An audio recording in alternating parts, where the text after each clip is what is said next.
બનવામાં એવું છે, મારો છોકરો 1 મહિનો દિવસ અમારો ભેગો રહ્યો, પછી હમણાં 12-13 દિવસ ત્યાં નોખો થઈ ગયો તો જેતપુર રહેવા વયો ગયો તો જેતપુર 10-12 દિવસ રહ્યો, પછી ત્યાંથી કાલે જ હજી પાયડી આવ્યો તો કાલ મર્ડર થઈ ગયું. કાલે જ પાયડી આવ્યો તો પાયડી રહેતો તો પેલા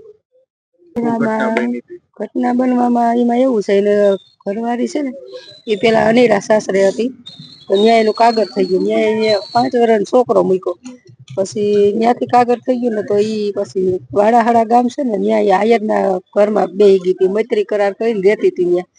તો ઈ લોકો ધમકી આપતા હતા કે તમને 2 માણાને મારી નાખીશ. તો અમારો છોકરો કાલે હાથમાં આવી ગયો ને તો એને કાલે પતાઈ દીધો, સળિયું મારી દીધું મારા છોકરાને. કેટલા લોકો હતા? ઈ અમે કઈ જોયું નથી, મને રાતે 3 વાગે પોલીસ વાળાનો ફોન આવ્યો કાલે રાતે, અમે નથી જોયું કેટલા જણા હતા, શું થયું શું નથી થયું, અમે હજી મારા છોકરાને મોઢું અમે નથી જોયું. જોઈ ને અત્યારે વાડાહાડા દિલીપભાઈ માથે અમને શંકા છે. મહિના થયા, મારા છોકરે તો લવ મેરેજ કર્યા 1.5-2 મહિના થયા હજી. ભેગા રહેતા તો મૈત્રી કરાર કરી.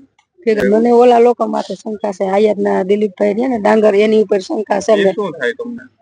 એના ઘરમાં હતી પેલા મારી બહુ. અચ્છા, એના ઘરમાં હતી. હા એટલે